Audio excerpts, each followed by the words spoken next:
Ladies and gentlemen, welcome back to Casual KO after a week off. We're coming in early. We're going to try and do these things early. Sometimes we get them going on like Thursday night before the pay-per-view. But Alex, who tries to stay ahead of the curve and tries to, put the information out while it's, we try to get ahead of the lines here is what I'm trying to say. And I tend to agree that yeah, the earlier we do this, the better. And man, I mean, what an interesting little pay-per-view here. I actually on paper had the best record from like what we marked down, but my betting night was awful. I think that Alex probably had the best betting night out of the three of us from what I saw. And I still only broke even, so that should tell you enough. Dude, it was bad. It was bad, man. Like I think I went there was 12 fights, correct? And I went 6-6 and breaking like going, half and half being the best. It's not our best night as a show, guys. We need to up the fucking quality of the research and the picks. We all do as a collective. So, my best bet realistically, and I'm not proud of it, it was probably Rocky last week, right? Raquel Pennington. You guys were hating on me. You both had Silva submissions round 2 and 3. I had Rocky KO round 5. She wasn't sniffing a KO at any point in time. It seemed like the best bet. I mean, I'm trying to look here with what we all had. Also, Patterson was one that I Yeah, called. Patterson was by far your best bet. You think so? Okay. Because I just didn't see it like that. Because Johan, I was telling you guys, Johan's not UFC material. I was kind of pushing back on you guys after we had all picked Gordon the first fight of the night. I was saying, Flick is not as bad as we're saying he is. And formerly I called him I called against him on the show. But yeah, man, I'm DDP obviously was Alex's best pick. In hindsight, it seems like, a no-brainer. Man, Jared, you picked Mike Malott, dude. Yeah, but you know what? No, but my bet was the over 1.5 at minus 125. That was what saved my night, or at Shit. least tried to. Okay. Yeah, you're right with that. But I mean, dude, Alex and myself both sniping out Neil Magny on that one was No, you said Neil Magny could only win a decision. Don't act like you were I did fucking say that. come on. I did say that, but I did take Neil. And for the record, Alex did as well. Hey, but how about that over 1.5? The hell is a lock. That was a lock. We got fucked here on where are we at? No, what's the Jordan. That was a horrible read on all of our parts. And then Jared, your best bet, if I might say so myself, was Tavares against City, right? That was an interesting little look there because even though the decision didn't really seem to go the way that it seemed, it should have. You did lock that in. Also, I had Robertson. You guys both took Polly. Um, I took Robertson by decision, though we all had decision, and who would have thought Robertson would have actually gotten a fucking knockout there? So, I had the best night here on paper personally, um, but man, I think that once some shit gets back to normal a little bit, because that was a wild, weird card. I think that it's gonna be a lot more even, and we're gonna actually get into the winning column. So let's. I mean, what do we want to talk about before we actually get going on the card here? Weird NFL stuff going on. I got fucked over twice this week by the Golden State bitch ass Warriors, dude. 1 point losses against the Lakers and against the Sacramento Kings. So the Steph Curry and the Golden State Warriors are dead to me. Never betting on them again. They've basically cost me $300 in a week. So fuck them. Anything going on with you guys though? That's hopefully more positive. Jared? Definitely not positive, but the one FC card that happened this morning, I woke up at 3:30 a.m. to watch this card. mainly just to watch Super like as the main event. But I did want to see Sage Northcutt fight because I think he's overrated. I was hoping he was going to get submitted by a 40-year-old submission specialist. And so this is one of the few pay-per-views they do. And when Sage Northcutt is supposed to walk out, they announced John Lineker, Yeah. the 5'2", 135 pounder, walking in to fight the 6'2", 170 pounder in an open weight matchup. They didn't mention that Sage Northcutt had pulled out until Lineker was walking out. And I'm like, it just rubbed me the wrong way. It felt like they were trying to get that pay-per-view money from the Americans because there's only 2 Americans on the card. One's a submission grappling match, which who cares about that? And the other one's Sage Northcutt. So it just kind of rubbed me the wrong way. I was looking forward to hopefully seeing Sage get submitted. And instead, I watched one of my favorite fighters, John Lineker, get absolutely ragdolled by a dude 3 weight classes above him. Yeah. Stupid. Now, does this make I know you're a big ONE FC guy. You got the ONE FC, you know, the one championship shit hoodie right there, right? Does it drop the stock in your opinion at all? Initially, it did because it just bothered me so much. Maybe it was because it was 5 a.m. and I was like, what the fuck is this? But I thought about it a little more rationally later in the day. The UFC pisses me off on a regular basis. Sure. And this is the first time one has really rubbed me the wrong way. So I can't be too mad at them here. They have some weird practices over in Asia when it comes to the entertainment business, but UFC pisses me off all the time. So I guess I'll let one sneak one by me. Interesting.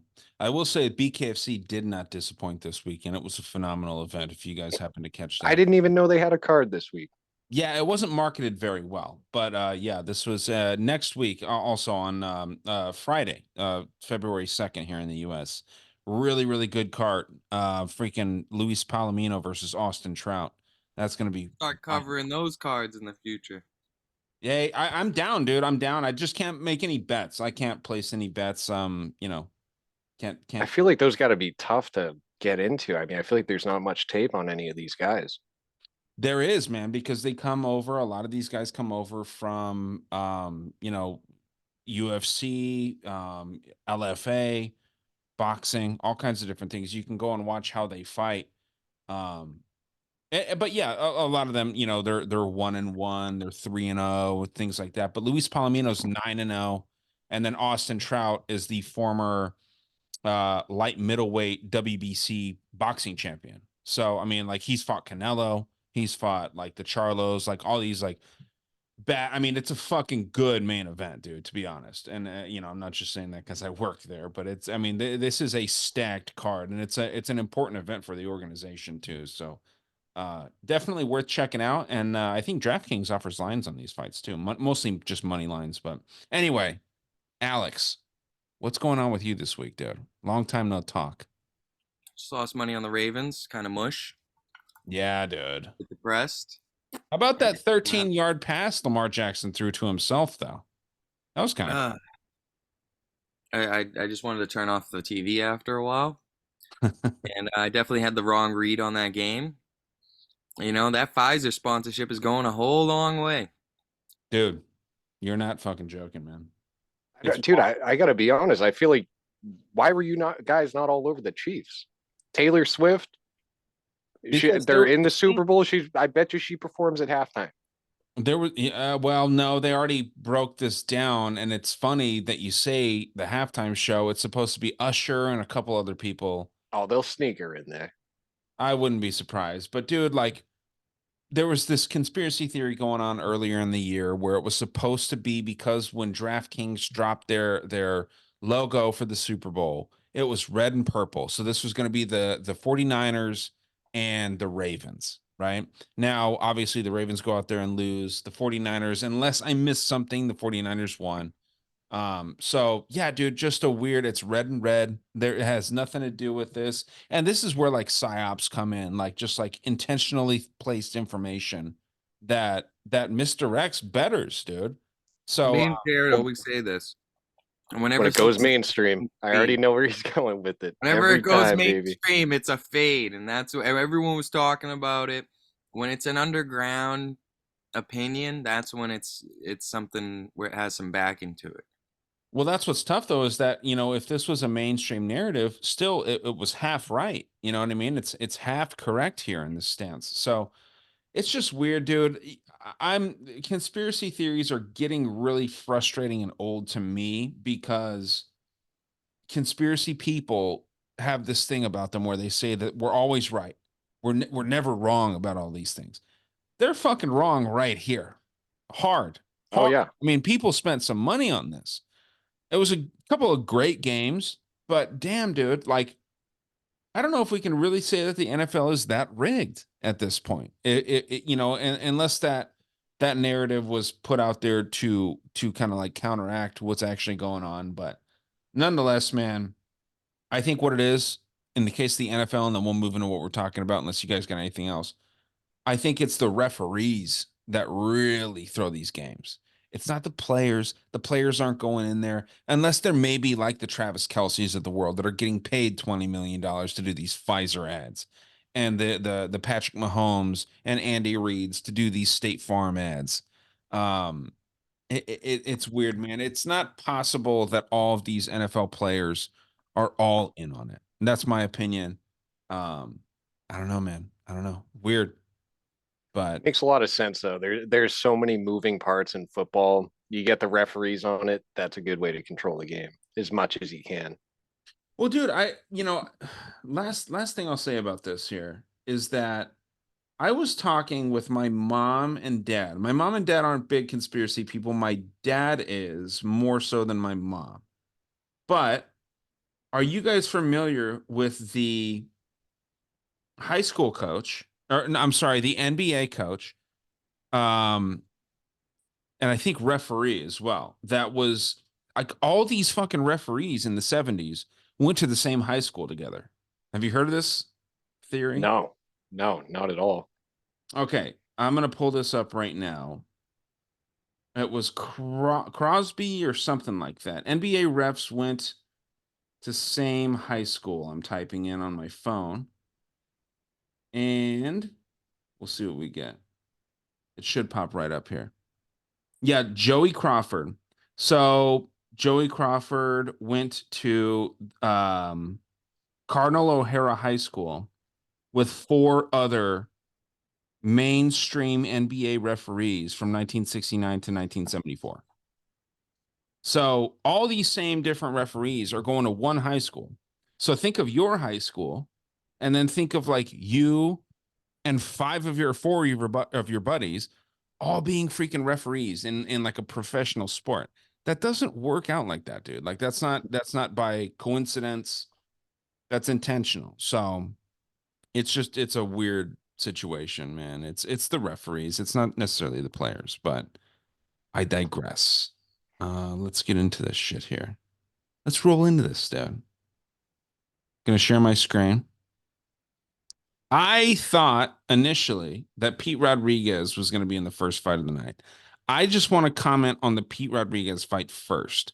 So, Alex, I will pass this one to you first, and then Jared, you can take it, and then we'll do our little alternating here. But Thomas Peterson versus Jamal Pogues. Jamal Pogues being this kind of almost seems like a bar tester type figure in the heavyweight division in the UFC. Thomas Peterson coming off of the Contender Series.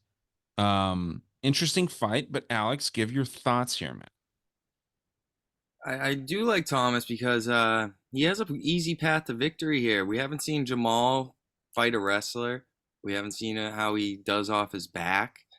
I was kind of leading for another sloppy heavyweight fight on the over 1.5, but I only see Thomas the only one who could have finishing ability here, unless he gets a little bit tired later on in the fight.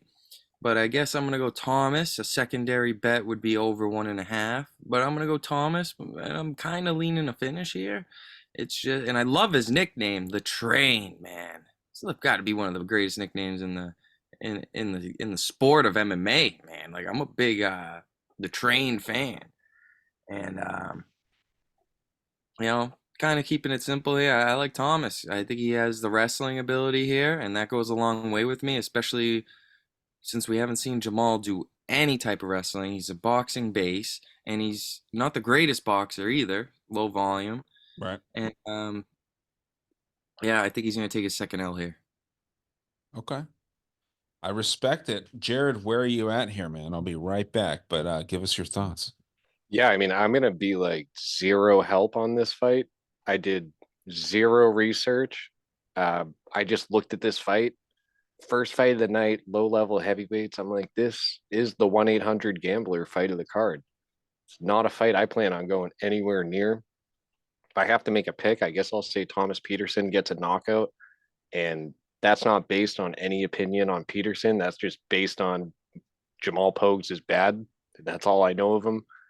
Um, with these contender series guys, they get a little overrated, and they seem to always come into the UFC's favorites. Um, he's probably the rightful favorite here just because Pogues is that bad. But this is a fight I did no research, didn't look into this fight a bit. This is the 1-800 gambler fight. I want nothing to do with it. I'll say Thomas Peterson, and we'll say he'll get a ground and pound knockout round one. I like it. Yeah, man. Dude, that's what's interesting is that everyone seems to be on Peterson right now. It doesn't seem like a crazy line for all of that. Pogues is decent. Pogues fought that Mick Parkin, right? Last time. Yep. So, Mick Parkin was supposed to be this badass. He trains with Tom Aspinall. Got an autograph card by Tom Aspinall, by the way. Just got one recently. And dude, I just don't know exactly where Pogues is, man. Peterson's striking is horrible. It's so bad. Man, just to be like a contrarian here. Jared, you're going KO round one, ground and pound specifically. I'll take Pogues. Now, I don't know if you heard my first part. I did No. zero research on this fight. Okay. I want nothing to do with it. This is the 1-800 gambler fight, low Right. level heavyweights. I'll always maintain the easiest way into the UFC is be a heavyweight or be a woman. I want Yep. nothing to do with it. Yeah, you're not lying. I would not recommend betting on this either. I recommend that if you are going to bet, it does go over the plus 1.5. It's a solid bet that Alex is throwing out there. I think that is the move, but just for the sake of some contrarianism, betting on the underdog here, I'll take Pogues. I will take Pogues. More established, fought better dudes. I don't know. Peterson has great wrestling, but that is it. His striking is like my deaf corgi, my little dog that's deaf. It's like him punching me. It's bad, dude. He's got bad striking. So yeah, weird thing there. But let's move on to the second fight of the night. This is a much better fight. We've got Markel Maderos versus Landon Quinones. Jared, why don't you lead us off on this nice little fight? Second fight of the night. Yeah, so this is a fight I actually did do research on. Quinones, he was a guy, he came onto the Ultimate Fighter. He was one and done. His first fight on the Ultimate Fighter, he falls into like a triangle like a minute into the fight. Wasn't a good look. After the Ultimate Fighter, he goes back to Titan FC, he crushes another can, Mhm. and then he gets a short notice debut against Nazareth Hack Press. He fights Nazareth, and on paper, this was supposed to be a mismatch and it was supposed to be an easy finish for Nazareth. Quinones didn't give him that easy fight. He lost the fight, but I could still take a lot of positives away from it. Nazareth's lead leg was chewed up. Quinones got some real hard low kicks, and he caused some serious trouble. The cardio might be a little bit questionable because he significantly slowed down in that third round, but he was on short notice. I want to give him a little bit of a pass there, but this guy isn't bad. I think he's a lot better than he's being given credit for. When I Mhm. look at Markel Maderos, he's a guy I have a lot of question marks around him because these guys that come into the contender series, they usually don't have the best strength of schedule leading up to it. And then the guys are fighting in contender series, they're the same way. So you really don't know how much to range his skills. He had a big knee knockout that earned him a contract. He looked good in that fight. But I feel like this is one of these instances where he's coming in as an overrated favorite from the contender series. Right. So That being said, I'm going to go with the guy that I see improving fight to fight and a guy that think he can cause some trouble. So I'm going to go with Quinones. And I'll say he edges out a decision because Medeiros, he is a tough dude. He has some hard shots, especially early, but Quinones weathers that storm. I think he can really cause some damage in this fight and get himself his first UFC win. Yeah, dude. I think that I mean, everything that you're saying makes so much sense. There's this fade idea, and I don't think that we were recording when we talked about this, and obviously Jared and Alex were both talking about this off air here. But you, Jared, have this list of like fighters that you want to fade, right? And there's a criteria. They're undefeated. They have to be undefeated in the UFC. Undefeated in the UFC. That's right. So there's these points, right? And I think that what's really a spot to fade is these people coming off of contender series that have shiny records, right? 8-1, even a 4-1 record that's a good record, dude. A 2-1 record is a good record. Going up, and if you're a new fighter coming in and you have this shiny record and you're coming off the contender series, the contender series is built like The Bachelor, right? Like the show The Bachelor, where it's like it's not true, it's not real what's going on there. These are amateur fights or regional fights, but they're meant to look real. They're meant to look professional. And I don't think that Medeiros has it yet. I think Quinones is going to get this win. I think he might get a knockout here. I think that he might finish potentially in round 1 or 2. Give me a Quinones round 2 knockout. Alex, what do you got here, man? I'm with you guys. I'm on Landon. I was impressed with his last fight. I'm gonna agree with Jared here. I'm on the decision, baby. I think he's gonna edge it out. Them leg kicks dirty, man. I was impressed. I like Landon here. Give me that dog money, baby. Woo! I like Well, it. you know what that means. Medeiros is a lock now. Yeah, no shit. All They're three of us. all siding on one side. We'll look and we'll revisit. We'll revisit this and pay attention to the social media and stuff like that. Alex, what is that social media for you guys over there? And what's the YouTube? At Profit Picks, PROPHET_picks, and Jared is at Teep Picks, TEEP Picks. Follow us both on YouTube and Instagram, whatever socials you want. I have a whopping 26 followers on Instagram. Okay, I want to give say our boy 6 of Jared them are some real love. people. 2 of them is Ryan and Alex. Hey, you know what? You got to start somewhere. Fucking keep making good picks, and Yeah, so shoot me a follow. And if you don't, your mom's a cunt. that's a fact for sure.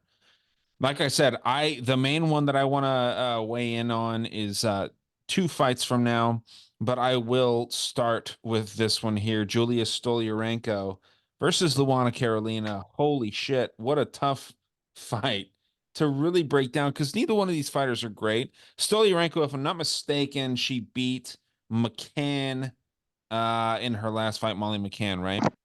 Yep, showed Molly's great fight IQ. Yeah, and that's the thing. We have this idea where, maybe, fighters that have fought each other and then they're on the same card together. Don't One forget, McCann slept Carolina. win. It was in England.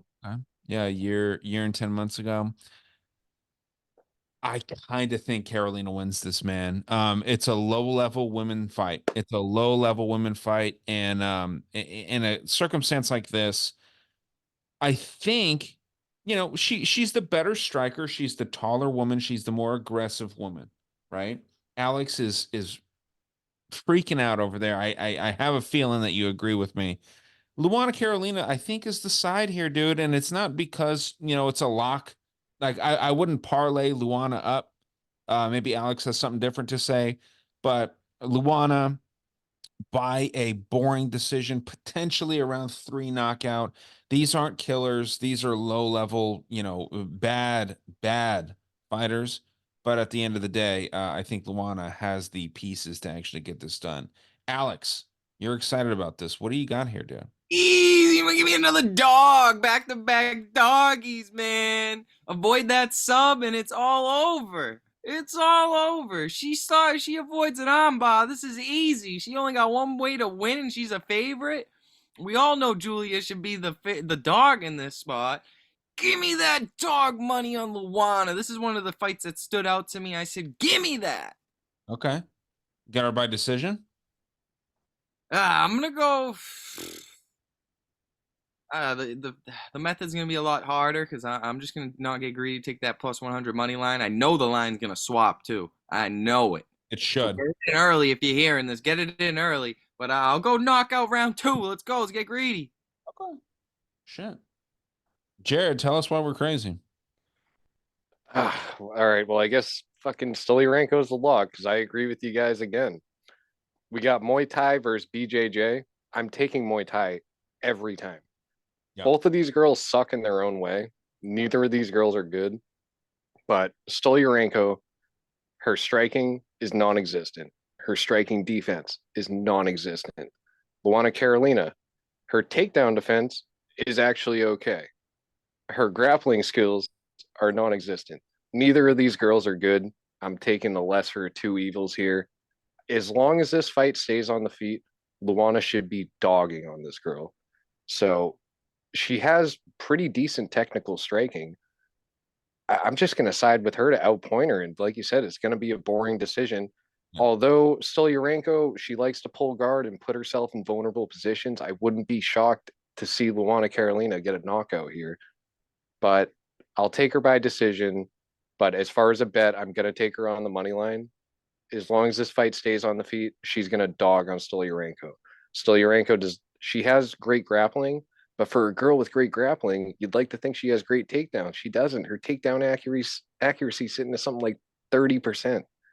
She's a less attractive, less talented Mackenzie Dern. It's a bit of a reach. I don't know. I hear Mackenzie Dern. Yeah, less attractive. That's for sure. I don't know. I'll give Dern. I mean, I know Dern has horrible takedowns too, but I'll give Dern a little more credit here. At least Dern has a number next to her name, something that Stolyarenko will never see. After how she fought Jessica Andrade, after Andrade just got fucked up 3 times back to back to back, I don't know how you can give Mackenzie Dern much credit, but I hear you. Maybe you got a soft spot in your heart for her, but that's fine. Yeah, dude. Oh, dude, I was against her against Andrade. I love calling people to break them losing streaks. That was a great night for me. Yeah, hell yeah. Well, good, dude. Because I think that I was on Dern that night, but yeah, I something about this doesn't seem right though. You wonder what Vegas knows that we don't. To put Stolyarenko as the favorite. Maybe it's just the hype train of Molly McCann, and we'll get to that fight later. Beating Molly McCann, who undoubtedly I think that Vegas still sees her as something. And I really don't think that she's anything, man. Molly McCann, that is. So maybe they're just ranking that win and that dominant win, by the way, highly. So I don't know. But Jared, I'll go back to you on this Blake Builder versus Jong Young Lee fight. And normally we would go to Alex after this, but like I said, I'm taking the next one first. But who do you got with Blake Builder and Jong Young Lee?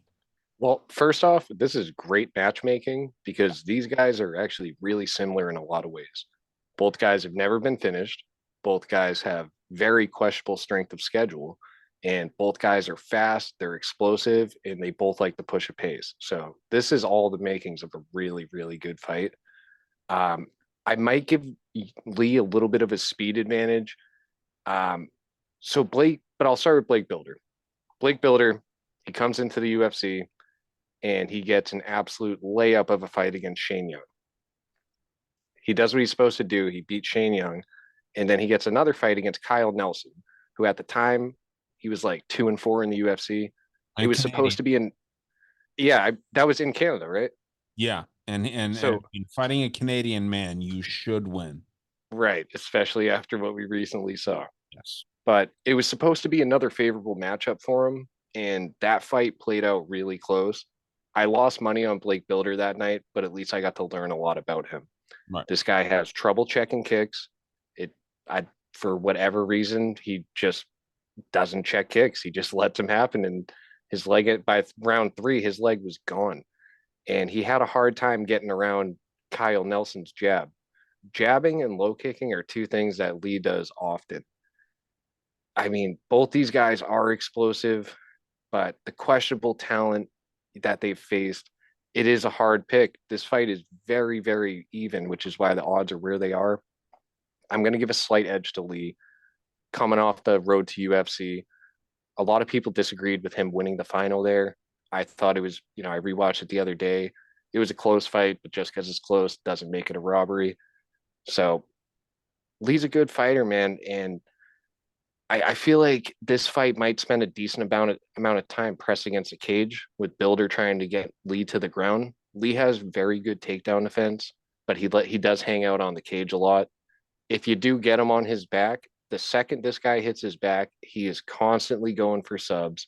He's constantly throwing for elbows. If he doesn't do either of those two things, he's trying to get back to his feet.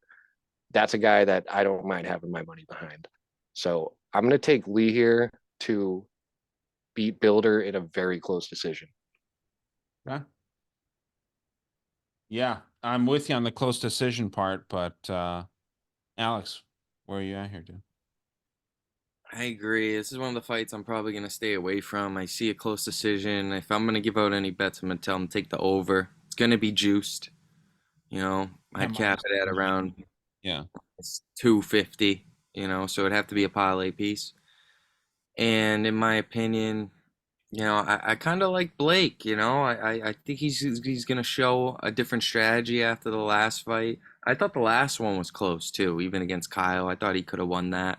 I did lose money on Blake in that fight too. And this is just one gun to my head. I'll take Blake by a close decision, but I'm not super confident on it. Definitely one of the fights that I'm not going to be throwing any money down the drain towards. Okay. Yeah, man, I agree with your pick, Alex. I disagree that his last fight was close. I think that he shit the bed. I think that he absolutely shit the bed against Kyle Nelson. That's just my opinion, obviously. But I am on the Blake Builder side, and I think that I think the public's low on him now. And I think that you need to fade the public in a spot like this, where neither one of these dudes is too talented. Jared, you're either going to look like a genius or you're going to look dumb on this. You know what I mean? Like that. Then that's how we all look after all these bets, right? You're in your case, Jared, you're going to look like you're the average casual better, or you're going to look like a fucking brilliant, you sniped out a solid pick here. Cause I really do think that this goes 29-28. You know what I mean? Like, I think it's very, very close. So no matter what happens here, neither of us are wrong until fight night, until after these dudes fight. So probably not a fight that anyone should bet, but yeah, I'm on Blake Builder. I think that he could, in a weird world, I think he could get a knockout here. Obviously, neither of these dudes been finished like that, but I think Builder could get the knockout. I just want to make sure. Yeah, dude. I Yeah, mean, it's a bad finish. no one's been finished here. So it's going to be interesting. Blake Builder went in when he did get the finish over the only person that he ever finished was Alex Morgan. Or I'm sorry, not the only person that he ever finished. I thought that I actually remember a knockout in that. So I'm misremembering everything. So just disregard what I'm saying. But yeah, that Alex Morgan fight, they were hyping up this Canadian prospect as like the next GSP. And Oh, you're not fully wrong there. He fucking dropped that dude and snatched up his neck. So I can see where you remember it feeling like a knockout because he did drop him. right. It was like it was a dominant, like it was a very good win. Like it was like, holy shit, this dude was an underdog heading into that. And he just went in there and just demolished this guy, outclassed him in every sense of the word. But yeah, very, very interesting. Let's move on though. It's gonna be a close fight. Blake Builder versus Zhang Yong Lee. This is my hot take of the evening, and you guys, you might not like it. I don't give a shit though, because I'm solid on this one. We got Themba Gorimbo versus Pete Rodriguez. Now, it's not just because Themba Gorimbo is a Tucson guy, and this is where I live. This is, Themba Gorimbo, He's not that good, dude. He really isn't this guy that is a fucking killer. His 11-4 record looks great. He's a minus 300 favorite here on Tapology. But this guy is not he's not a finisher. He's not a badass dude. He's not somebody that's going to go out there and really do anything too crazy. He's got bad wrestling, but his wrestling is better than his striking. His striking is dog shit. Pete Rodriguez is, you know, you guys might disagree, but Pete Rodriguez, I mean, he's got power, dude. That's his main thing. That's the only way that he wins. Every single one of his fights is knockout, knockout win, knockout loss. He's got 5 knockouts under his belt, and then he's been knocked out once. He was knocked out by Jack Della Maddalena. So that's not a horrible loss, man. This is the Jack Della Maddalena to some people is like the fucking second coming out here. So for Pete Rodriguez to only have that one loss, that's not that bad. Now, yes, his highlight real knockout is Mike Jackson. Not a great win, right? I mean, this I feel like I could knock out Mike Jackson. Um, I don't see why people are on the Themba train. He just got that free house by The Rock. I feel like everyone is gonna be on him. Everybody's gonna say like, "Oh, dude, Themba all day. He's the fucking he you know, The Rock endorses him and all this shit." Give me Pete Rodriguez, man. And for all the people out there saying that Pete Rodriguez couldn't make weight, this is up a weight class. He's got an extra 15 pounds to fuck around. He was trying to fight Nathan Levy at 155. This is now at welterweight at 170. Give me Pete Rodriguez by knockout in round 1 against the passive, not no killer instinct Themba Gorimbo, man. Give it to me all day. Pete Rodriguez KO round 1. Alex, where are you at, dude? I've been back and forth. I've been back and forth. I don't think Themba is trustworthy at this line. I mean, how do you not go with Pete Rodriguez at this line at plus 235? You know, he looks good. I think he's just a little bit too small. I think Themba's gonna have that size advantage on him. You know what I mean? And that's what scares me here. I just I want to take Pete. I do. It's just I feel like he's too small. I really do. I think that size advantage is going to be evident when they match up. And for all we know, you know, they are coming both out of good camps. I just another fight I won't be touching. I'll tell you that. But I guess I'm gonna go Themba by knockout. Probably round 2. You'd probably get clipped up in round 1, and everyone will sweat. But I feel like it's gonna be a back and forth fight. I just think the way to beat Themba, you have to be a grappler. You have to be, you know. I just think they got this one capped correctly. I think the line is a little bit off. I do see the value in Pete, but I see Themba getting it done. Not super confident. Not something I'm going to be parlaying, but the official pick, Themba knockout round 2. Okay. Yeah, this is why I said this earlier. You know, most of Themba's wins come by submission. And Jared, when you were shaking your head, that's why, you know, I'm interested to see what your take is on this. He's not a good striker, dude. Themba is not a good striker, and he's going against a fucking hammer fist in Pete Rodriguez. Give me your thoughts on this. All right, I gotta say, I'm a little upset this is your hot pick of the night because this was supposed to be my hot pick of the night. And here you go stealing my thunder. Hey man, Themba Gorimbo Tucson, should Arizona not be guy. If you think I'm gonna let you take the Tucson, Arizona card, fair enough, fair enough. But Themba Gorimbo should not be minus 300 against anybody right now. I love it. This dude on the feet, I actually thought he wasn't like he's long, he's rangy. I've seen him land a couple good strikes, and then he immediately starts spamming takedowns. Right. And for somebody that's so hell bent on wrestling, you'd think he'd be good at wrestling. This Right. dude's takedowns are not good. I mean, honestly, this guy's not a good fighter, and you know, or at least UFC caliber, in my opinion. And that's not to say, you know, Pete Rodriguez is, you know, the next big thing, but Pete Rodriguez is the definition of kill or be killed. I don't think Rimbo has much killing ability in him. Pete Rodriguez, he gets a short notice debut in Australia against Jack Della. And of course, that went horribly. But the UFC was nice enough to give him an absolute layup against Mike Jackson, and he did exactly what he was supposed to do. He starched this dude. But I still have a lot of question marks around Pete Rodriguez. Right. He hasn't had a fight last longer than 3 minutes. So how good his takedown defense is yet to be determined. And you better believe Garimbo is going to be shooting for a takedown within the first 30 seconds. Or as soon as he feels Pete Rodriguez's power, he's going to be spamming takedowns. So we're going to find out real quick if we're stupid or not. But there at this line, there is absolutely no way I am staying away from Pete Rodriguez here. This feels like a kind of similar to a Bryce Mitchell, Josh Emmett, where one guy has the opinion of, I'm just going to come in here and I'm going to take you down. I'm going to impose my wrestling. And Pete Rodriguez, his logic is, I'm just going to knock you the fuck out or I'm going to die trying. So I'm taking Pete Rodriguez to get the knockout. He hasn't had a fight last longer than 3 minutes, so I'm going to say it's going to happen in round one. If Pete Rodriguez does not get that early finish, you better believe he's getting submitted.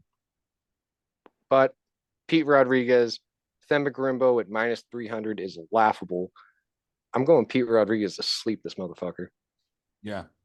Yeah, I'm with you. I think everything that you say is correct, but just for me, it's like Pete Rodriguez is going to be the stronger guy. He's going to be the physically stronger guy. Yeah, he's shorter by quite a bit. 5'9" versus 6'1" here on Tapology. You know, fucking sometimes Tapology is way off, by the way, but I know Garimbo is pretty tall. Rodriguez is he's a Mexican. He's, typically these dudes are shorter. Um, but he's fucking strong, man. He's a strong dude. I think he's itching to get in. I think he wants to fight for his job. I think Garimbo is gonna be fucking lazy because he got a fucking free house. How do you get a free house? There's so many people that are more deserving of a free house in the UFC. And this dude just, gets a free house by The Rock, and he seems like a good guy and all that stuff, but I don't think he deserved that. And I think that it's going to soften him up a little bit. And I think, like you said, Jared, I think that we see a knockout in round one by my fellow Tucsonan brother here. Charles Johnson versus Azat Maksum. I wish that I could have the first take on this, but Jared, I'll give you this one. All right. Well, I kind of hate Maxim because I bet heavy on Tyson Nam in Maxim's debut because I believe Maxim's not that good. I was heavy on the 40-year-old flyweight Tyson Nam, and I still believe Tyson Nam won that fight. But I can't deny it. Maxim is a well-rounded fighter. I was able to watch the fight without a betting bias. Maxim's well-rounded. He did do good work in that fight. Personally, I don't think it was enough for him to get the nod, but for whatever reason, these guys from Kazakhstan and these guys from Dagestan, these undefeated guys with super padded records, the UFC likes to keep them undefeated for whatever reason. And they gave him what was supposed to be a favorable matchup against a 40-year-old flyweight. But Tyson Nam made it a much closer fight. But anything close, it's going Maxim's way. I got burnt on that one, and that's okay. Because I got to learn a lot about Maxim. If you start tagging this dude up, he's going to shoot desperate takedowns. They're going to be sloppy. There's going to be no setup to it. He's just going to be shooting. And I want to say against Tyson Nam, he was probably like 2 for 10, maybe 2 for 12 on takedowns. But I don't want to take away from him too much. As much as I think his record's padded, as much as I think he lost that fight and I kind of hate him, he is a good fighter and he is UFC caliber. When I look at Charles Johnson at a Tiger Muay Thai, of course he has good technical striking, but he really has pillow hands. I think the only guy he's knocked out in the UFC was Jimmy Flick, which Malcolm Gordon was about to knock out Jimmy Flick before he fucking falls into a choke. But Charles Johnson, good striking. He's very technical, but he's susceptible to wrestle fuck. And if Maxim can wrestle fuck him, I mean, it's going to be a very long night for Charles Johnson. Right. My major issue with Charles Johnson is I think he's a decent fighter. I think he does have potential, but he's the definition of a slow starter, and he's way too slow of a starter. I feel like every Charles Johnson fight I watch, it's him down 2 rounds, and then in the third round he starts putting it on his opponent, but it's too little too late at that point. I don't want to bet on a guy that's going to be behind on, I know is going to be behind on the scorecards because I know Maxim's active. I just, Charles Johnson just hasn't been able to put it together against certain opponents that just, I mean, it's the late starts, man. I can't bet on a guy that's a slow starter like that. If you're a slow starter and you have a knockout ability, maybe you can get me to bet on you, but I don't see much of a knockout threat on Johnson's side. There's zero grappling threat. I don't see him offering Maxim anything Maxim's not going to be able to handle. So I'm going to side with Maxim here. I will give Charles Johnson this. He's never been finished. So we'll say instead of a close decision, Maxim wins a unanimous decision. Yeah, there's something to be said about a slow starter like Charles Johnson versus like a Joshua Van, right? Joshua Van is a slow fucking starter, but I mean, just phenomenal in rounds 2 and Yep. 3, and he showed that last time he fought. Or the same thing with Chris Curtis. We know he's a slow starter, but he has that knockout ability. If Charles Johnson had that, then you can get your head around putting some money on him. But the guy just starts way too slow for me, man. It's one of these matchups where you know he's going to be behind on the scorecards, and he's not the guy that's going to land that big shot. There's And Chris that Curtis right there, is a baby. dope card right there. Rookie card, Chris Curtis. Yeah, man, I'm right there with you. I want to hear what Alex has to say. Another fight I don't want to bet because it's gonna go like he had Tyson Nam last fight, and he did win that fight, and they robbed him, and the live odds said that he won. He was up 2 rounds, and he's plus 300 going into the third round, and I'm like, Thank you. dude, I'm texting Jared. I said, bro, they're gonna rob you. They're gonna rob you blind, and you know these odds on a 3-fight losing streak. Charles Johnson, he's only plus 160 against an undefeated Kazakhstani guy. Come on, man. This screams red flags left and right. I'm going to go with the over 1.5 because I believe in both of their durability. And gun to my head, I'm going to go Johnson by decision, baby. Fuck it. Okay. I actually had marked down for you Azat because I thought that you were going to go that way, but yeah, I can't hate you for doing that, dude. It makes sense. It's Azat has nothing really to fight for here. Charles Johnson has his job to fight for here. I don't know.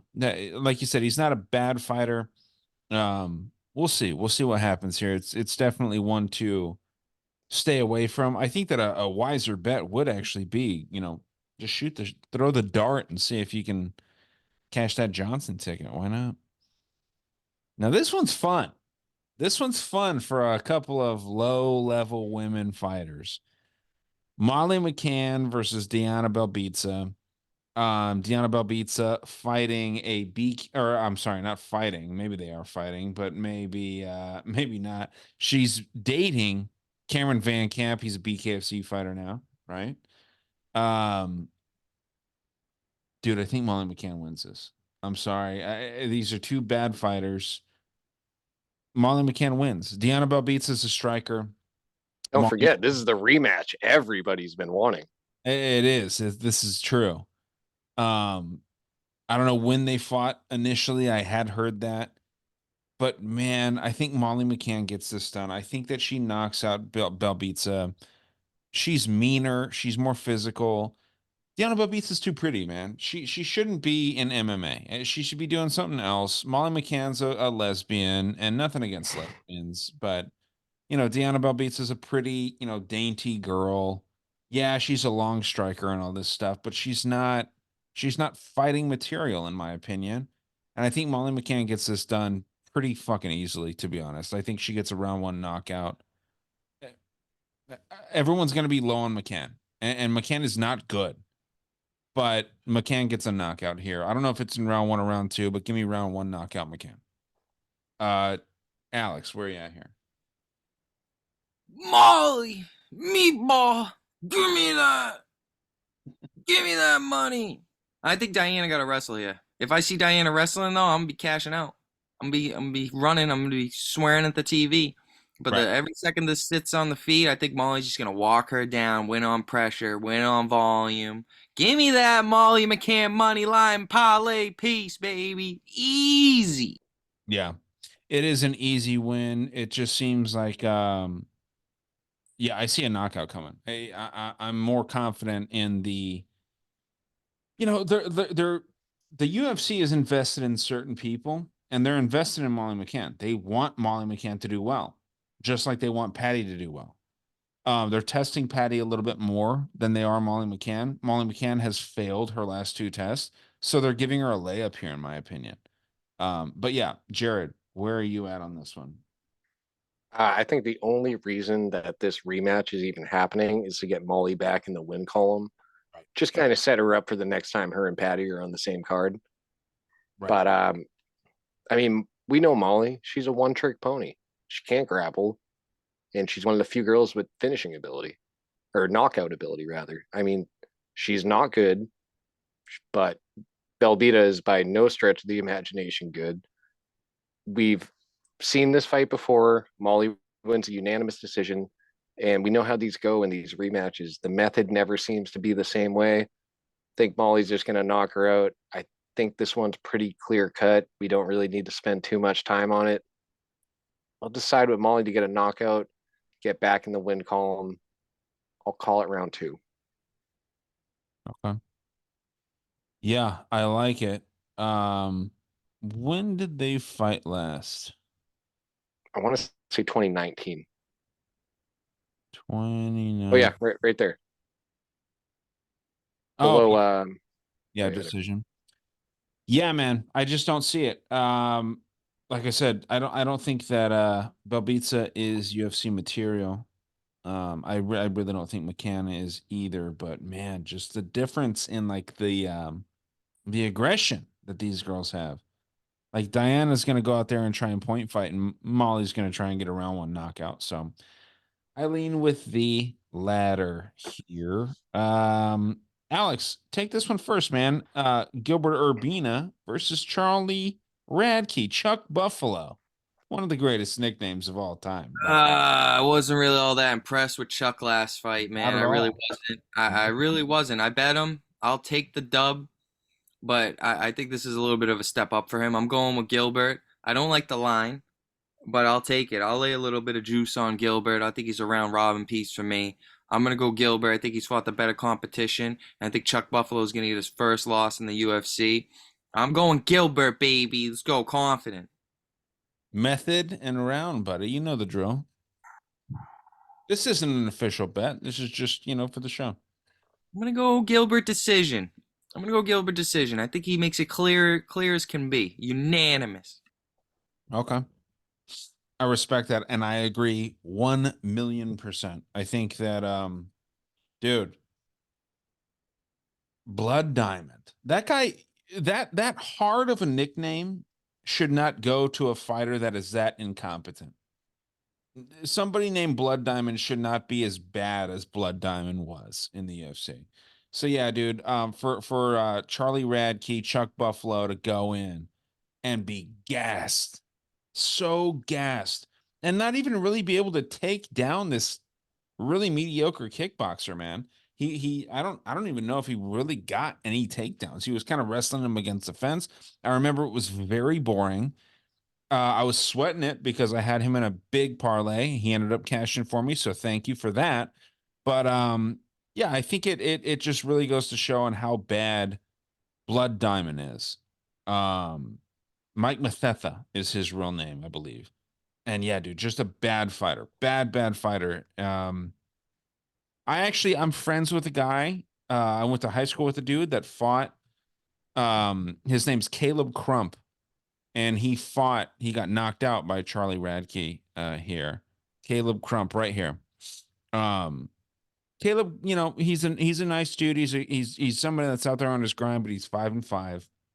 He's working. He works with Neil Magny quite a bit out at Elevation Fight Team. Um, just I don't know, man. I can't say anything because I don't want to be too mean, but I just don't think that Charlie Radke's UFC level. I really don't. So I think he got in. He got kind of lucky getting there.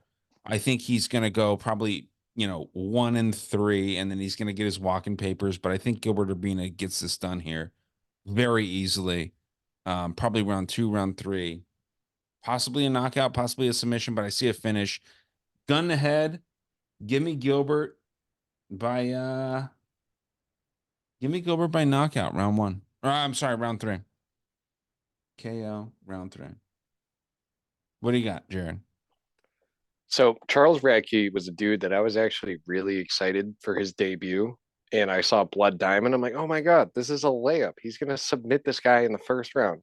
I have Radke money line on every single parlay, and then I do a straight bet on Radke by submission. And if you struggle with Blood Diamond, you're automatically dead to me. Yeah. I mean, it's such a bad look. Maybe, yeah, it's his first UFC fight. I'm sure the UFC jitters played a part, but UFC jitters got nothing to do with cardio. There were points where he was getting outworked by fucking Blood Diamond. That's crazy to me. At least when I look at Gilbert Urbina, he's a dude with a significant height advantage, and he's actually good on the feet. He uses that size really well. He throws a lot of teep kicks. He throws, he's always putting his jab out there, and he has some serious speed behind his punches. I don't think Raki's very good on the feet. I think he desperately needs to get this fight on the mat. And as long as Urbina can stuff those takedowns, he should do just fine here. I mean, I will not be anywhere near Radke. He's fucking dead to me. Maybe I'm like a lot of people fading this guy because of how horrible he looked against a guy like Blood Diamond. Maybe we get burnt. Maybe we don't. Right. I am all on Urbina here. I wouldn't bet Radke with your money. Yeah, I've actually seen some people commenting on videos that are out there right now where they're like, dude, I'm all in on Radke. And Oh, love to hear that. most of the people that are all in on Radke are all in on him because he said he called the Australian crowd faggots. It's not because he actually I will give him that. The second this like the very first time this guy gets a microphone in front of him in the UFC, within 5 seconds he's saying faggot. right. It was hilarious. I'm here for it. It's Love funny, but that doesn't mean that you're Oh, good. it's very funny, but it doesn't mean you're good at fighting because you had a fucking hard time with Blood Diamond. Right. So yeah, and yeah, he looks the part. He looks like a mean dude. He's got power, clearly. I mean, he could knock out Urbina in the first 30 seconds. It's possible, but yeah, man, just because you call a stadium of people faggots doesn't mean that we're going to bet on you the next time.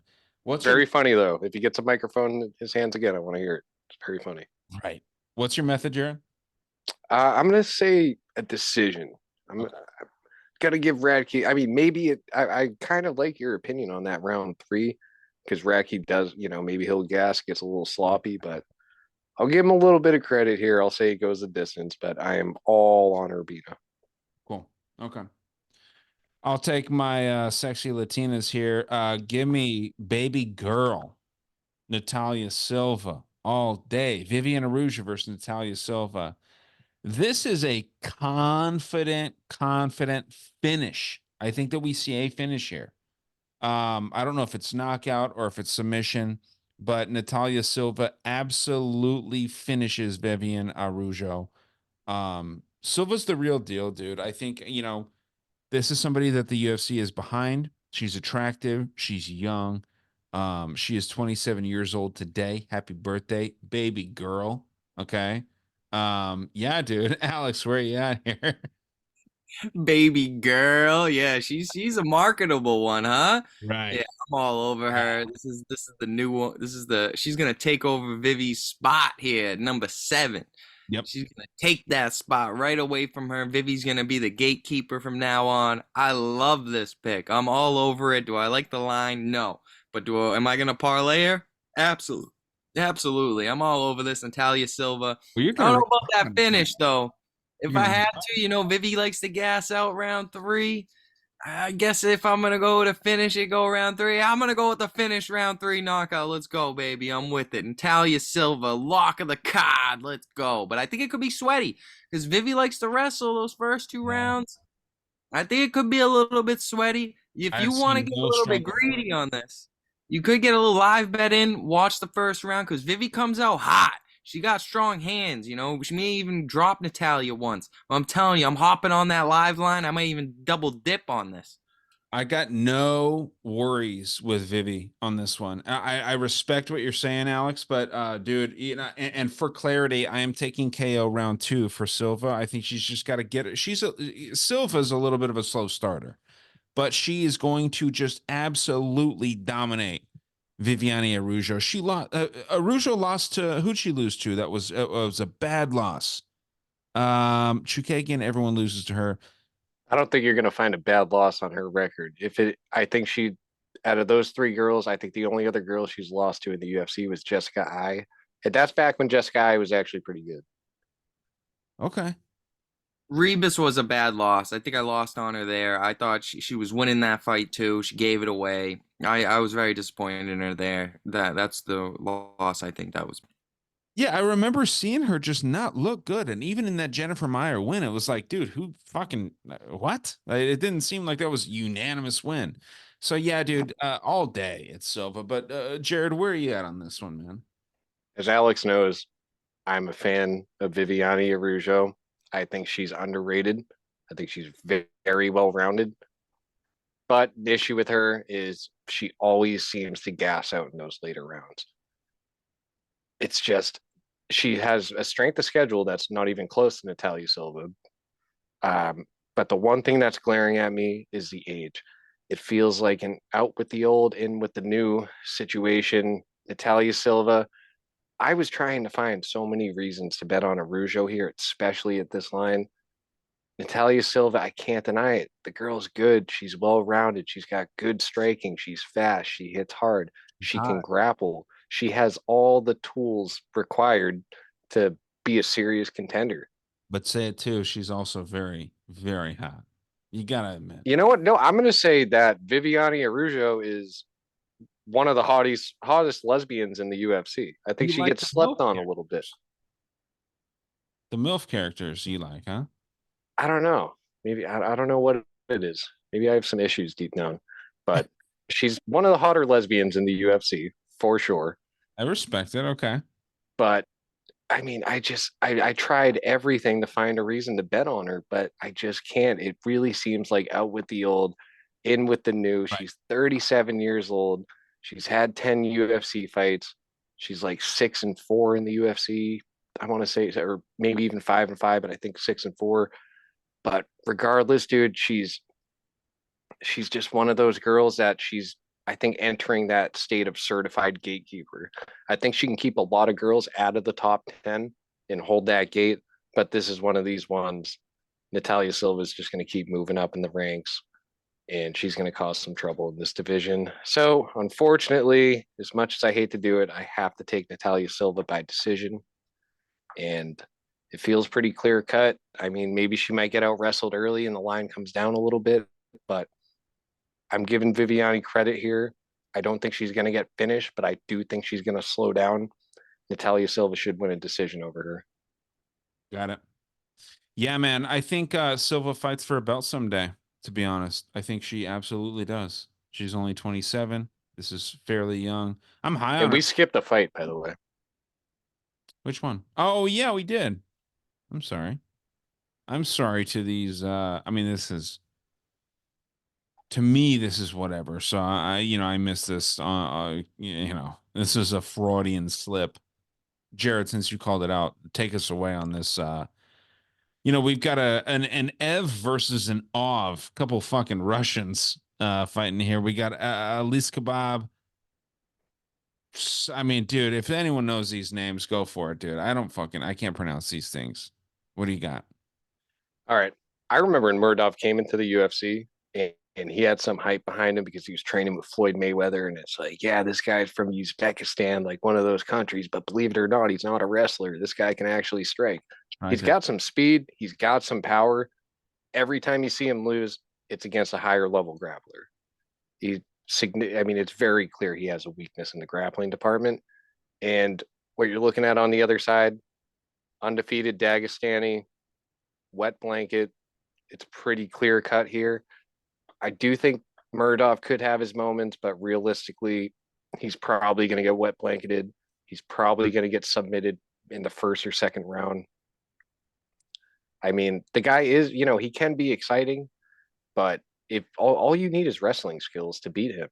And the undefeated Dagestani, whose name I'm not even going to attempt to pronounce, this has him written all over it, man. I mean, I'm going to go with him to Kaisriev to submit Muradov in the first round. Well, why don't we just say that this fight is between the Black Wolf and Mock, and the Black Wolf is the wrestler and Mock is the striker. Okay. I'm sorry, guys. I mean, this is some of these names are tough, but obviously Jared is going with the Black Wolf here. Alex, do you agree or disagree? Well, after Mahmoud's last win, he kind of seems like he has a wrestling base too. And He does not. he kind of does, though. He got some takedowns against Barberina, and that was a sweaty third round. He gassed out. 39-year-old Barberina. I'm sorry. He Barberina. gassed out bad. I wanted him to finish Barberina, and that kind of cost me a bet, I believe. But I did have a huge bet on Mahmoud in that fight. But now I think it's time to get off the bandwagon. It's not often we get dog odds on Muradov. But I'm going to go with the Black Wolf, round 3. He's going to expose that gas tank of Muradov. And we all know that the wrestling gets people tired faster. Yep. So I think there's going to be a lot of wrestling in this fight. And I'm going to go Kriziev to remain undefeated. Let's go. Round 3, submission. Like it. Yeah, I'm gonna agree with you, Alex. I will just take it a step further, and I'll say it's round 2. For the sake of, excuse me, spreading it around a little bit. But this one's fun. This is actually a fun fight. That the last two, it seems like it's pretty obvious. We've got Randy Brown versus Muslim Salikov. It's Randy Brown for me all day. Randy Brown gets this done. Salikov, he's a well-rounded dude. I think he's done some sambo. He's pretty well known in the wrestling world as the king of kung fu, but I think he's got more submission wins than anything else, right? No, he's got ground and pound wins. I just think that Randy Brown is a freak of nature at this weight class. He's the younger guy by almost 7 years. Give me Randy Brown, though. Longer striker. I think his takedown defense is good enough to stand up and really fuck up this shorter Russian dude. How much shorter is this guy? 5'11 versus 6'3. Not a crazy height difference, but enough. Randy Brown is one of these guys that fights really well as a tall person. He utilizes his reach advantage and his length. So yeah, man. I don't think he gets a finish here. I think that Salikov is tough enough, but give me Randy Brown decision. I think it's a unanimous decision. I think that he beats the shit out of Salikov for 15 minutes. Randy Brown decision. What do you got, Alex? I've been back and forth on this fight. I dislike this fight a lot. It's I don't like trusting Brandy Brown. I'm not going to be betting this fight. Another fight, I like the over 1.5. I think this fight goes a while. Okay. Gun in my head, I'll trust Randy to get a decision, even though, who did he fight last? Let's see. The Brazilian guy, Wellington Thurman. Yeah, I thought he lost that fight, and I bet huge money on Randy Brown. And I thought I got gifted a win there. I don't like this fight at all. I'll go Randy Brown by decision. Not super confident. I think this is an easy stay away fight because I think Muslim's going to be looking good early. He's got that pressure, but another one who kibbies out later in the fight, who gets tired, especially if he mixes it up. We've seen him, be winning a lot of fights and then just lose. I don't like this fight at all. You mentioned something that sparked something in my head. Salikov is pressure heavy in the beginning.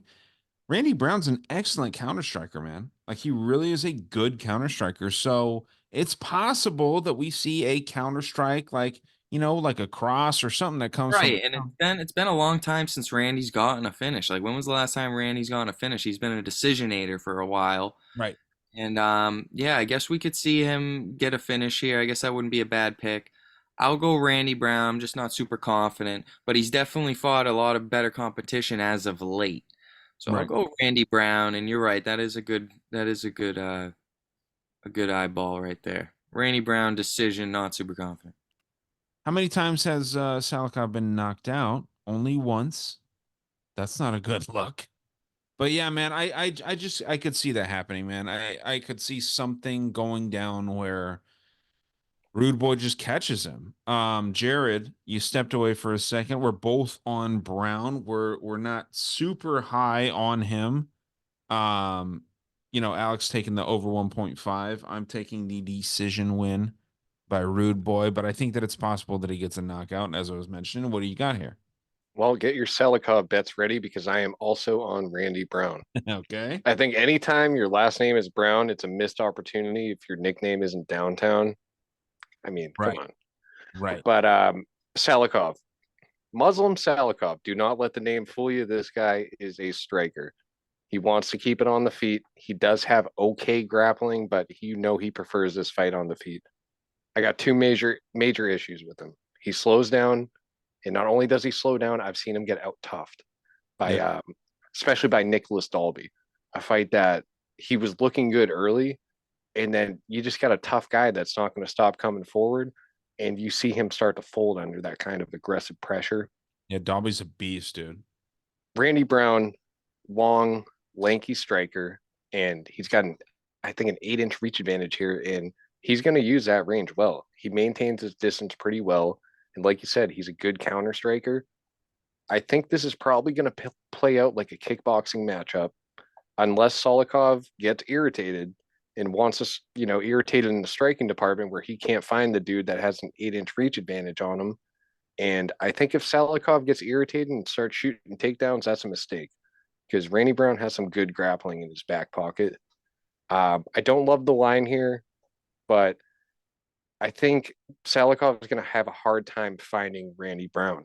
Yeah, he's really good at maintaining distance and controlling his range. I think Randy Brown's probably just going to outpoint him in a kickboxing match. And I would like to think he gets if he's going to get a finish here, it's going to be late. So maybe look at the over 1.5 because Salikov does slow down around halfway through the second round. Maybe Randy gets a finish in round 3, but my official pick. I'm going to say Randy Brown wins a decision here.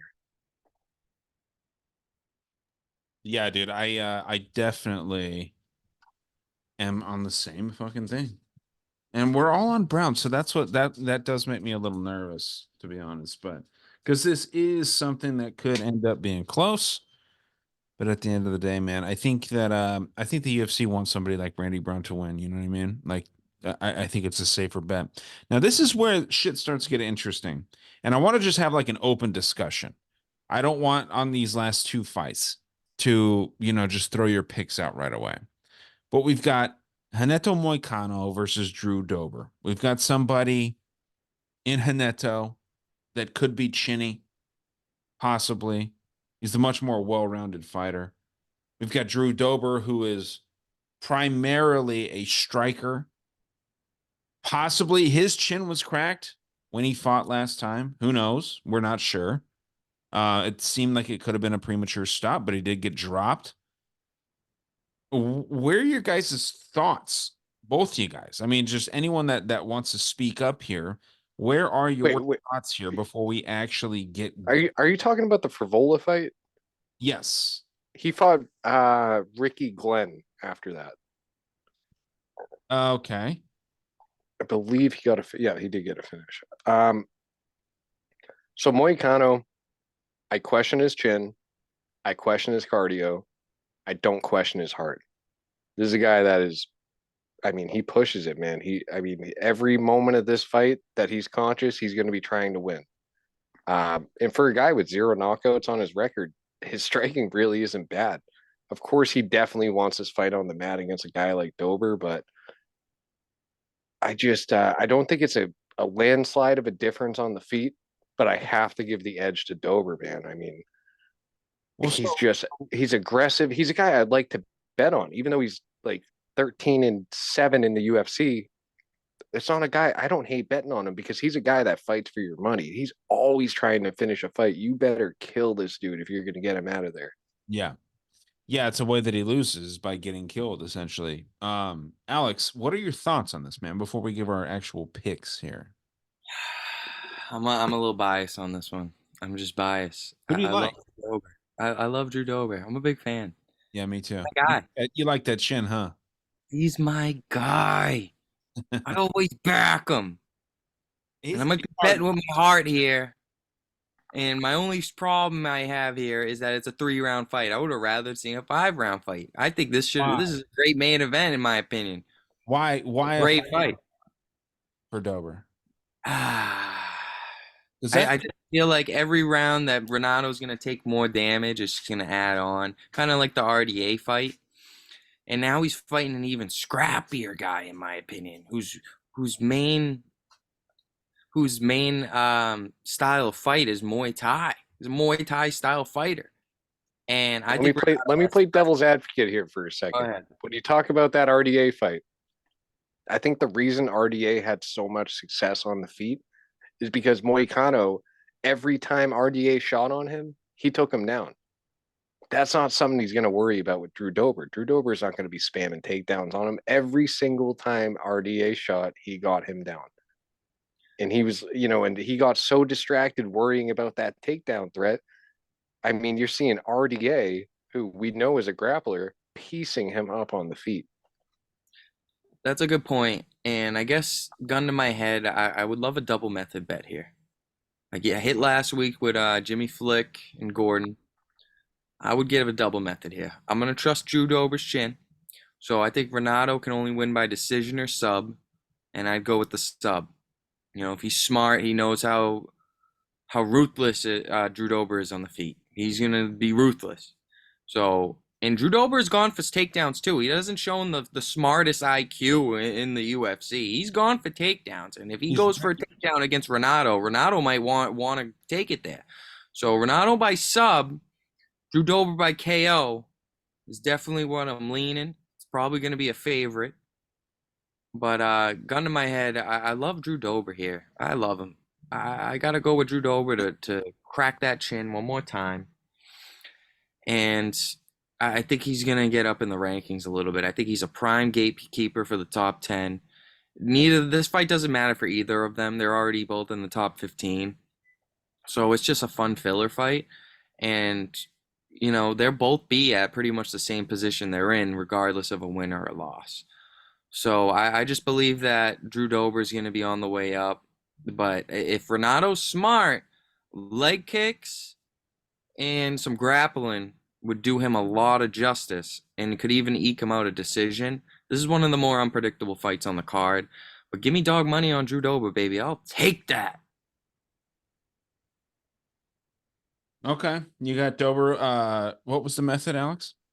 I'll go round 3 KO. Okay.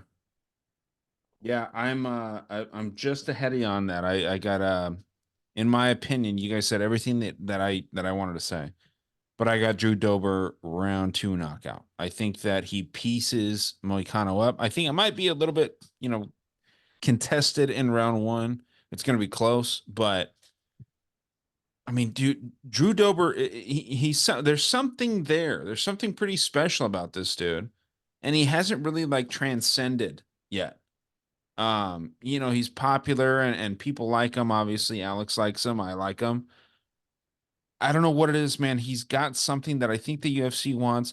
Moicano has it too, right? I mean, the whole money Moicano thing, that's a huge movement. It seems like that's going on, and it seems like it just. But he has that epic post-fight interview, and then we don't see him for a year because he has. And mind you, he's coming back from knee surgery too. Right. So this is the thing. I just have to pick Dober here. I think this is a competitive fight, but anytime someone's chinny and they're fighting a fucking bomb thrower, you can't. How is anyone going to pick Moicano here? Now, with me saying that, of course, Moicano has a chance to win. And he's a compassionate dude. He seems like a very, very like it seems like a cool ass dude. Both these guys seem cool. So I hate to see either one of these guys lose, but I think that Drew Dober with the bomb throwing, the brawling style, I think his takedown defense holds up against Moicano, and I think he fucking knocks this dude out. It could happen in round one, but I'm going round two. I think it could potentially happen very early. I think Moicano might be kind of overrated. He might be leaning too much into his social media shit that he's doing, his YouTube channel. Um, Drew Dober's not doing that shit. And I think, Drew Dober, and if Drew Dober has a channel, I don't know about it. And that's the difference, is that he's not he's not leaning into it as much. So yeah, Drew Dober gets a knockout here at some point. I think it's round two. Could be round one. Hopefully for Alex's sake, it's round three. Jared, what was your method? Yeah, so I'm gonna take Dober to get a knockout.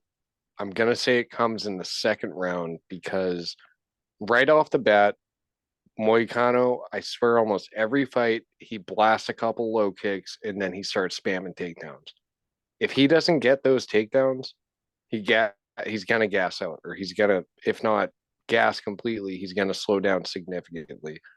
And throwing those leg kicks, I mean, he's open to eat a lot of shots from a guy like Dober. And like you said, man, you got a guy that might be chinny against a guy that throws fucking bombs. It's hard to stay away from Dober here. I mean, with this line at plus 120, I mean, how do you not take Dober? It I mean, you know almost what you're too getting with him. obvious, right, Jared? It almost seems too obvious, and that's what's scary. Right. It's one of those things that almost feels too good to be true. I mean, Dober's a hard hitter, man, and he doesn't mind taking one to land one. And I don't think any of the ones he's going to take from Moicano are going to be anywhere near as damaging as the ones that Dober's going to put on him. Right. So what he needs to do, though, he needs to push a pace and he needs to stuff the takedowns early. If he's not stuffing these early takedowns, get ready to start sweating. Yeah, I think Dober has no problem stuffing those takedowns, but another fight here. So we're all on Dober on this one, and it's interesting because Moicano has gotten so popular recently. So I think a lot of people might be on Moicano, and it might not be a bad bet to take Moicano, to be honest. But I can't get there, man. The line is suspicious. It's a sus line. But yeah, dude, I'm on we're all on Dober. Now let's go to the main event here, and this is another interesting fight. I feel like I might disagree with you guys on this. Roman Dolidze versus Nasruddin Imavov. Is he French? Is he Russian? We're not sure. He fights out of France, but he is the Russian sniper. And Nasruddin Imavov. He beat Chris Curtis. He lost to Sean Strickland. Everyone that loses to Sean Strickland, unless your name is Abus Magomedov, it's a split decision loss or a win. So we can't really hate on Imavov too much for that. But Roman Dolidze, this dangerous grappler, he's got some good striking. He's just a man. I mean, this guy's a fucking beast. So it's going to be interesting to hear where your thoughts are on this, guys. I'll give this to you, Jared, first. What do you got? And then Alex, I want to hear from you, and I'll clean it up. Well, I think a lot of people look at Dolidze as just a strong wrestler or just a power striker. I think he's a lot more than that. This guy, I mean, he can scramble for days. I mean, it's not often you see him on his back, but the second he hits his back, he blasts elbows and he's trying to grab something. If he's not blasting elbows, he's trying to set up a submission attempt, which, you know, he's definitely more than what he's made out to be.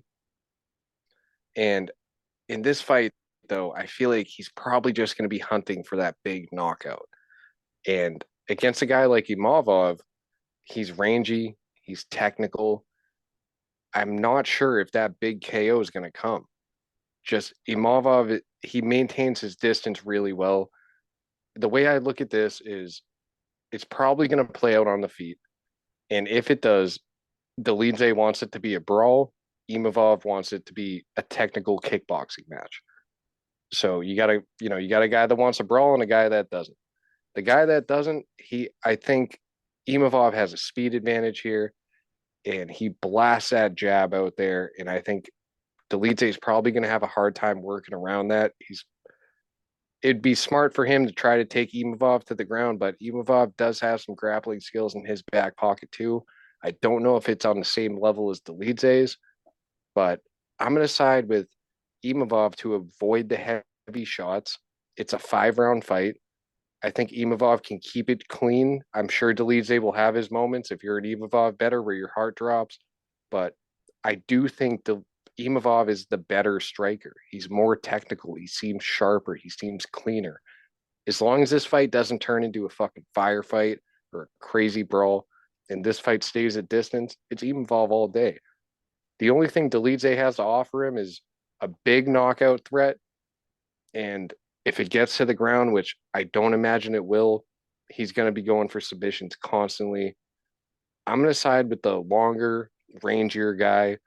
And I know Dolidze, he's a big motherfucker. He's mean. Imavov's mean too. This guy, I love his attitude when he comes in the fight. I think he's going to match that energy of Dolidze trying to intimidate him. I'm all on Imavov here, man. I just think he's the better fighter. And I think when I first looked at this line, I know Dolidze has a little bit of hype behind him. And the more I broke down tape, the more I see this line is very accurate. Imavov's the rightful favorite here, and he should win this fight. And I'll say he wins it by decision. I like it. Alex, what do you got, dude? I won't be betting this fight. I just want to say that right now. I won't be betting this fight.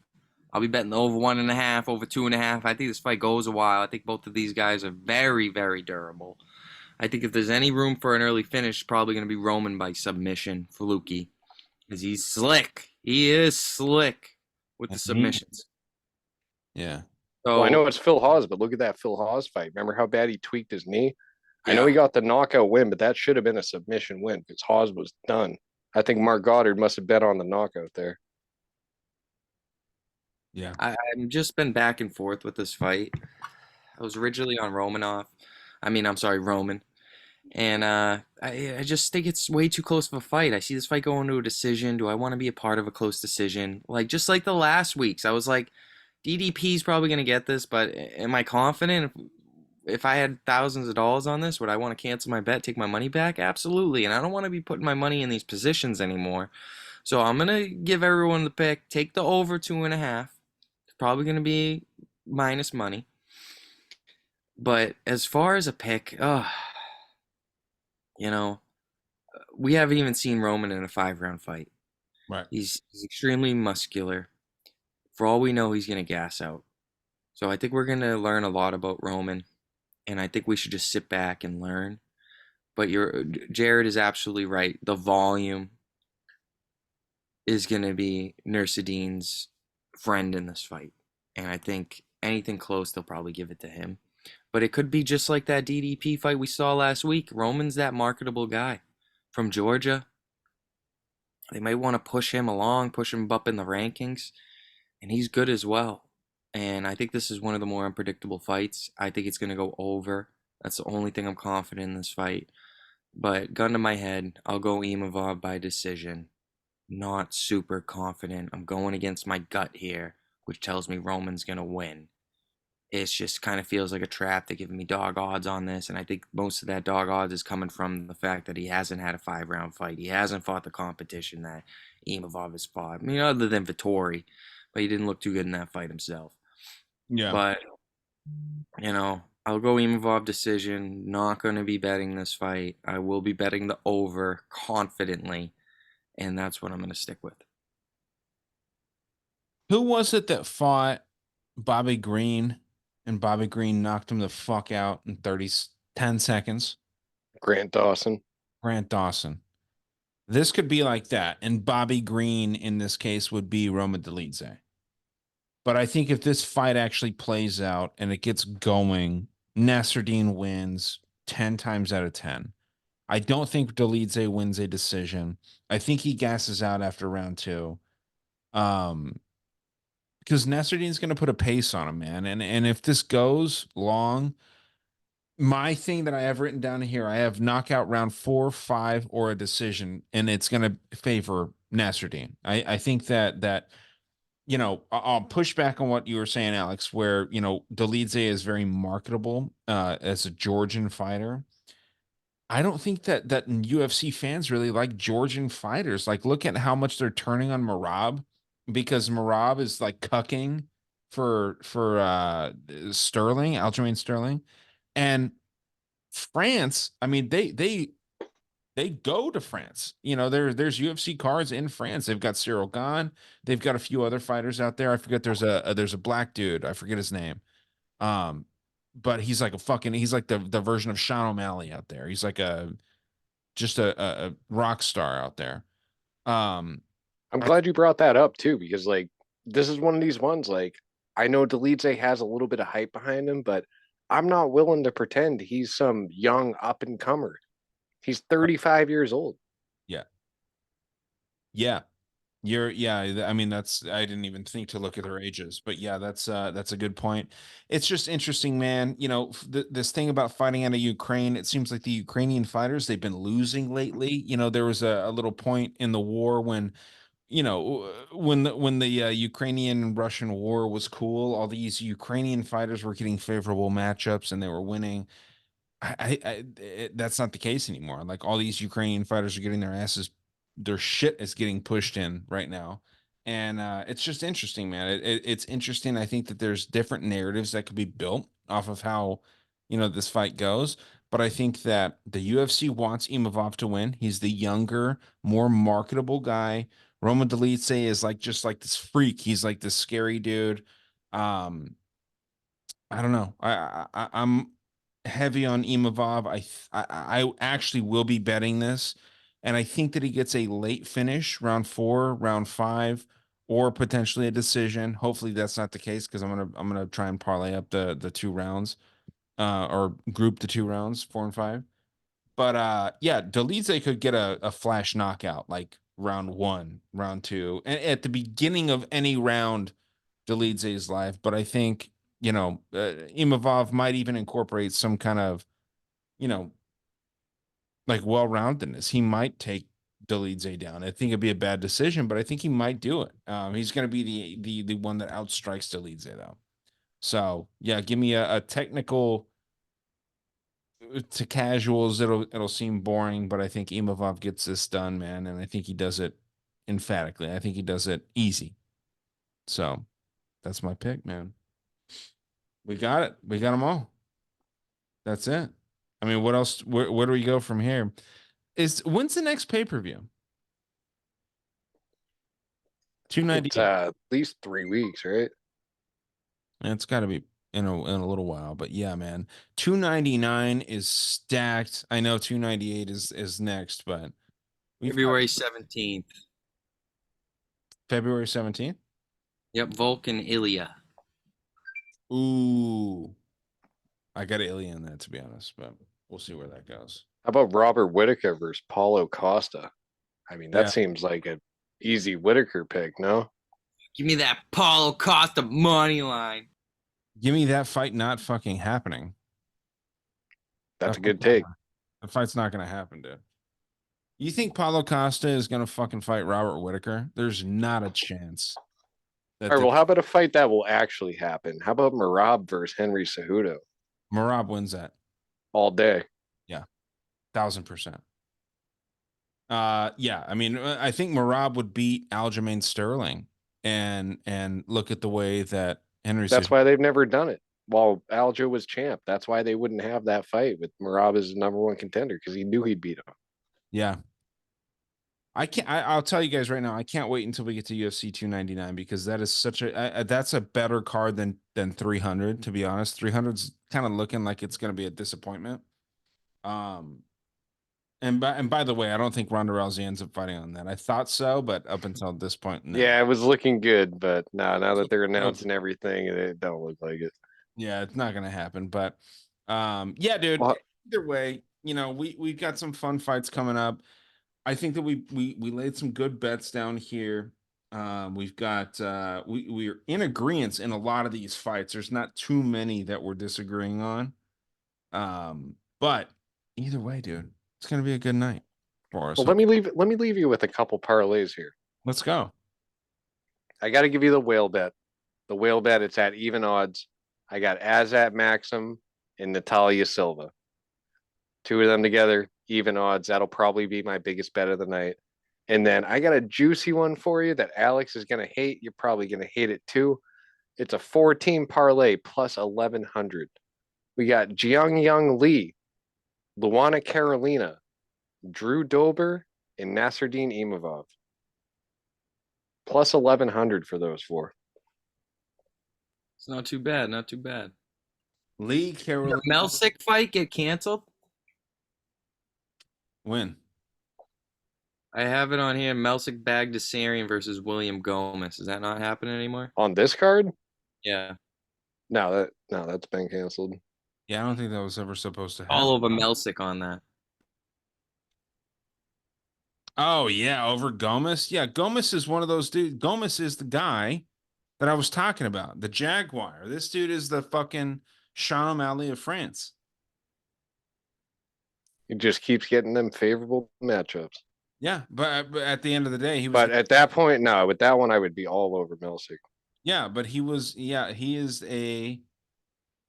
Yeah, he's a very interesting character out there in France, man. People love this guy. And I just don't fucking see it, man. It just goes to kind of show, the level of talent out there in France versus the US. It's vastly different. But I gotta say, Jared, I don't think that 4-leg parlay is bad at all. Do you have anything that you want to throw at the wall, Alex, before we get out of here? I'm gonna give you guys Luana Carolina money line. Let's go. Let's ride, baby. That's all I got. If you want more, just DM me on Instagram. I'll give you the whole slate for free. And definitely gonna find a couple extra legs to parlay with Natalia Silva, and I'll be pounding that pretty hard. Just gotta find a couple extra legs, maybe one other fighter and an over 1.5 to get it down to even odds. But other than that, that's what I have currently. Cool. I'll give you my underdog lock is Pete Rodriguez, man. I'm high on Pete Rodriguez. I think that he gets it done against Demagarambo. So I'll chime in with an underdog straight bet too, Landon Quinones. okay. You're throwing all kinds of shit out there. Yeah, if you could throw this much shit at the wall, something's got to stick, right? Right. Right. All right, cool. Yeah, Quinones. I got it marked down. But yeah, man, everybody out there, good luck betting. We're trying to put this out early. Where can they find this on YouTube, Alex?